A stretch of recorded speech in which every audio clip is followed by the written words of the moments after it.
Hello my dear students. आज हम लोग क्लास 9th मैथमेटिक्स में चैप्टर 1 को हम लोग स्टडी करेंगे, जिसका नाम है संख्या पद्धति, यानी इंग्लिश में इसको नंबर सिस्टम कहा जाता है। सबसे पहले हम लोग इस चैप्टर को पढ़ने से पहले इसमें कुछ नंबर्स के बेसिक को जान लेते हैं। विभिन्न प्रकार की संख्याएं, वेरियस टाइप्स ऑफ नंबर्स। सबसे पहला है प्राकृत संख्याएं। जैसा कि आप लोग जानते हैं, प्राकृत संख्याएं को इंग्लिश में नेचुरल नंबर्स कहा जाता है, और ये चूंकि कैपिटल एन से शुरू होती है इसलिए इसको कैपिटल एन से डिनोट करते हैं। All counting numbers are called natural numbers. गिनती की सभी संख्याएं प्राकृत संख्याएं कहलाती है। और ये जो 3 डॉट है वो 3 डॉट इनफाइनाइट को रिप्रेजेंट करती है, क्योंकि नंबर कभी खत्म नहीं होती है। तो capital N equal to 1 2 3 4 5 dot dot dot. Second है पूर्ण संख्याएं। पूर्ण संख्याएं को इंग्लिश में होल नंबर्स कहा जाता है। होल नंबर को W से सूचित किया जाता है, क्योंकि ये W से शुरू होता है। और ये नेचुरल नंबर जो है, नेचुरल नंबर के फैमिली में अगर 0 को शामिल कर दे तो ये पूरा जो समूह होगा ये पूरा पूर्ण संख्याओं का समूह कहलाएगा। ठीक है, अब चलते हैं हम लोग पूर्णांक पे। पूर्णांक को इंग्लिश में इंटीजर्स कहा जाता है। इस होल नंबर के समूह में, यानी पूर्ण संख्याओं के समूह में, इन सभी ऋणात्मक संख्याओं के समूह को शामिल करने पर ये जो प्राप्त संख्याओं का समूह है यह पूर्णांक कहलाती है। ये जो आप देख रहे हैं एग्जाम्पल है, डॉट डॉट डॉट से मैंने, क्योंकि ये नेगेटिव नंबर भी कभी खत्म नहीं होगा, ये भी इनफाइनाइट होगा और पॉजिटिव भी इनफाइनाइट होगा। डियर स्टूडेंट्स, यहाँ पे हम लोग देखेंगे कि इंटीजर्स का फर्स्ट लेटर कैपिटल आई है, बट इंटीजर्स को कैपिटल जेड से डिनोट करते हैं। इसका कारण क्या है? यहाँ देखिए नोट में जेड क्यों। तो जेड जो है वह एक जर्मन शब्द है, जहलीन, उससे लिया गया है, जिसका अर्थ होता है गिनना, और जहल जिसका अर्थ है संख्या। इसको सीधे शब्दों में अगर समझे तो हम लोग अपने यहाँ संख्या बोलते हैं, वह जर्मनी वाला जहल बोलता है संख्या को, और हम लोग जो गिनना बोलते हैं, काउंटिंग करना, तो वो लोग काउंटिंग को जहलीन कहता है। इसलिए ये जो इंटीजर्स है, all positive numbers, all negative numbers and 0, यानी किसी भी संख्याओं की जो गिनती है उस गिनती को जेड से डिनोट करते हैं, इसलिए इंटीजर्स को कैपिटल जेड से डिनोट किया जाता है। डियर स्टूडेंट्स, अब हम लोग पढ़ेंगे पढ़मेय संख्याएं, यानी रेशनल नंबर्स। वह संख्या जिसे p बटा क्यू के रूप में लिखा जा सके उसे एक पढ़मेय संख्या कहते हैं, जहां p एवं q कोई पूर्णांक है और q नॉट इक्वल टू 0। पढ़मेय संख्या p बटा क्यू के रूप में, यानी अंश बटा हर, जैसे 4/5, 2/3, 0 के बटा में अगर कुछ नहीं है तो 0 के बटा में 1 है। और यहाँ पे हम लोग देखेंगे कि पढ़मेय संख्या जो है, पढ़मेय संख्या को इंग्लिश में रेशनल नंबर कहते हैं। कैपिटल आर से शुरू होती है, लेकिन पढ़मेय संख्या को कैपिटल क्यू से सूचित किया जाता है। इसके पीछे कारण है कि जब हम p बटा क्यू के रूप में कोई नंबर लेते हैं, जैसे कि मैंने 20/4 लिया, तो जब मैं अगर 20 में 4 से डिवाइड करूँ तो 4 5 जा 20, तो ये जो आपका रिजल्ट आया ये कोशिएंट है।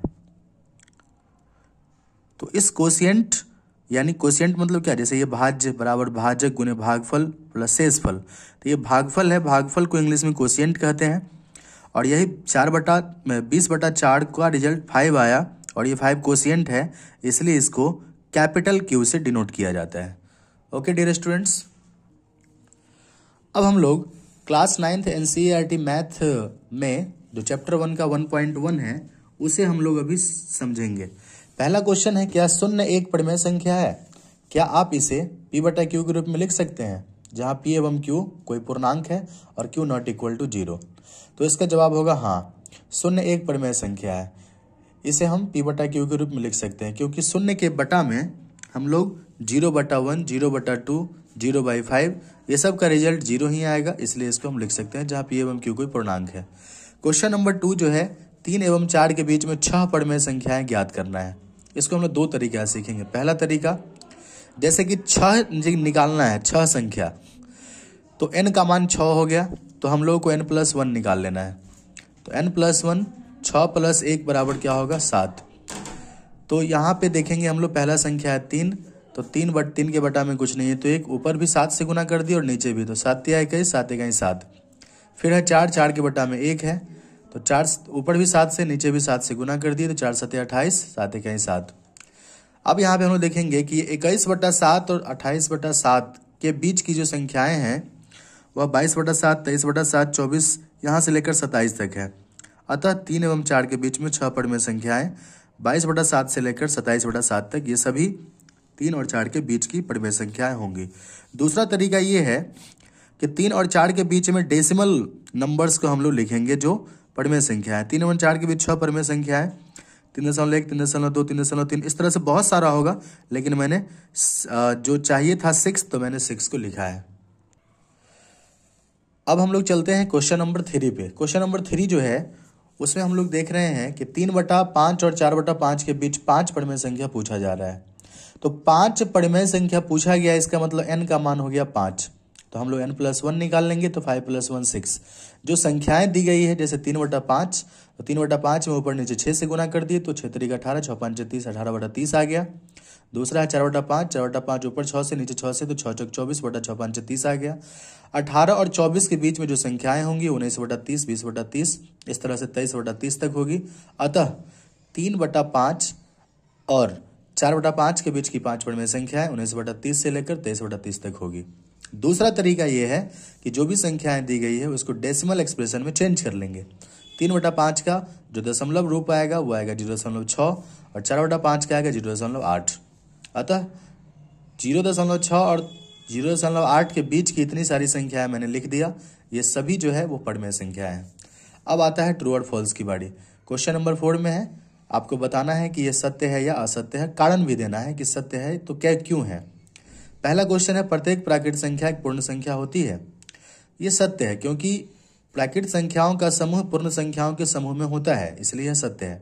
दूसरा है, प्रत्येक पूर्णांक एक पूर्ण संख्या होती है।